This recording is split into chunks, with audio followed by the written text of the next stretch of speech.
your intro should have a 3-point plan. Step 1, you should agree or disagree or partially agree. Okay, you can partially agree. Your reason 2 is because, okay, because of this. And then step 3, in this essay, I'll be discussing this. Okay, so 3-point plan of your intro consists of I agree, I disagree. Okay, because, and in this essay, I'll be discussing the following. So grade 12s, remember I said to you, if you look at the 1950s and 60s, and my essay question is, does Mao, the new leader of China, make China an industrialized state? Okay, a good industrialized state, a strong economic state, okay? We're looking specifically at these two things because this is the 1950s, this is the 1960s, and if you look at the consequences of the Great Leap Forward and of the Cultural Revolution, you will clearly see that China is not an industrialized state as a result of these two plans. Okay? So here's a good intro. Okay? We are heading out of time, but I'll quickly go through this. I disagree that Mao was able to successfully move China towards an economic world power. Mao was not able to implement great economic capacity as a result of the Cultural Revolution and the Great Leap Forward. This reason overshadows the other aspects of China as a world power. In this essay, I will be explaining the factors that Mao did not implement, as well as those that he did. Okay? However, this essay should mainly be about the fact that Mao was not able to implement China as a world power, as a great economic power, because of these two things, the Great Leap Forward and the Cultural Revolution. I see I've got a question over here.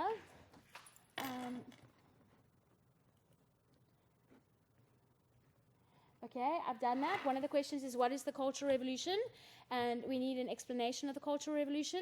Guys, the Cultural Revolution is literally Mao deciding, I need to get rid of education, and I need to reculture the people of China. In other words, I need to get rid of all the enemies of the state, okay? And how am I going to do that? I'm going to do that with my students, because I'm going to take schooling away.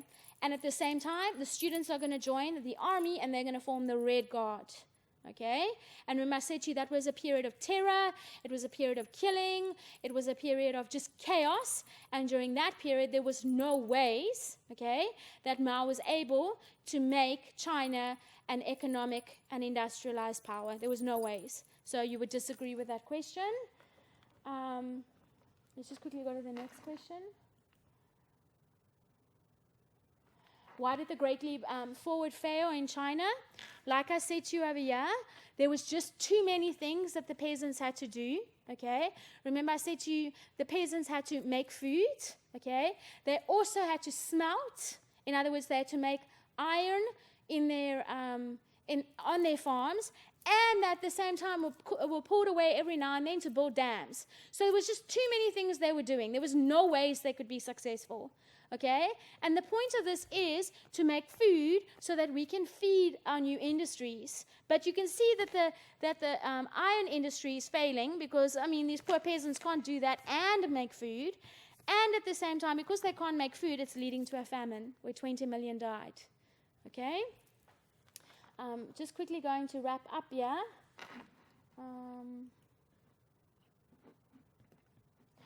One of the questions here is, how did the Red Book influence the people of China?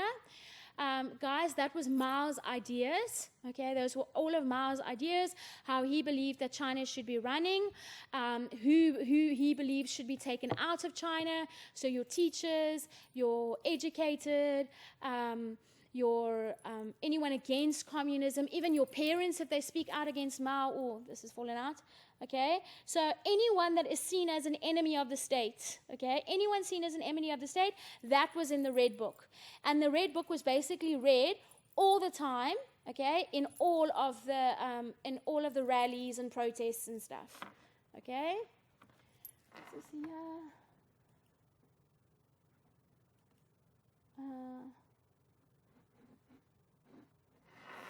Okay, so here's a student from Etembeni.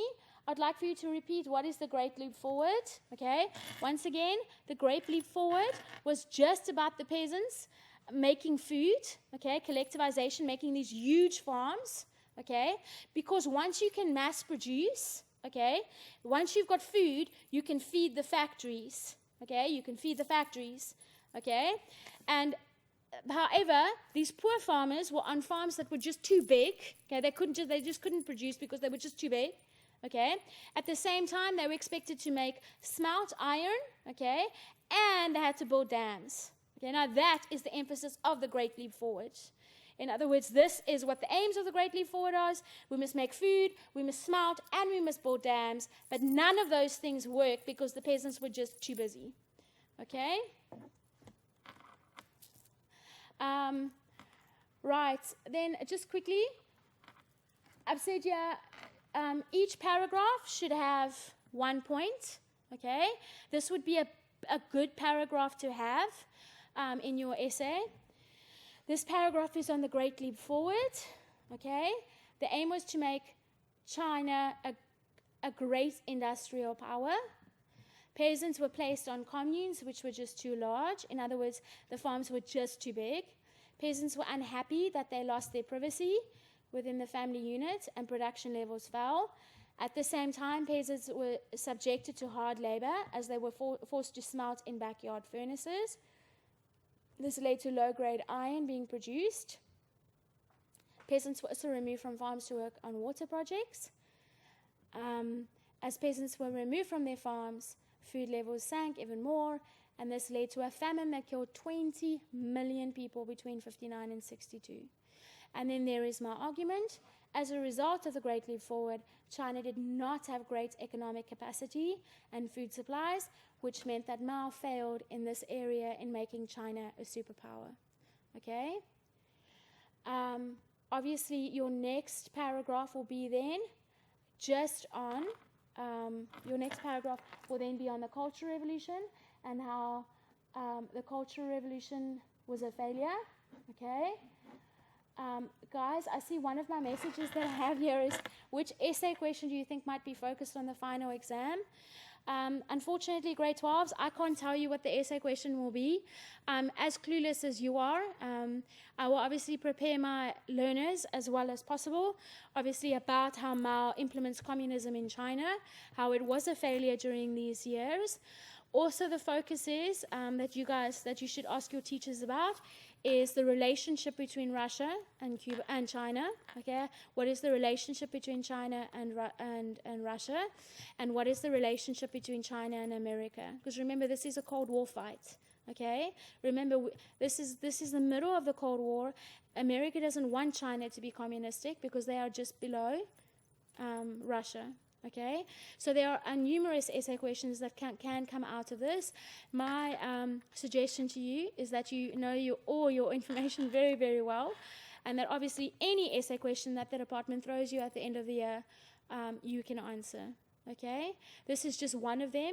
Does Mao make China an economic power in the 50s and 60s? He doesn't, okay, because of the Great Leap Forward and the Cultural Revolution. Remember, the Great Leap Forward fails, so therefore he goes into the Cultural Revolution. And the Cultural Revolution was just too violent, too chaotic. Children were killing their teachers and their parents because their parents apparently spoke out against Mao.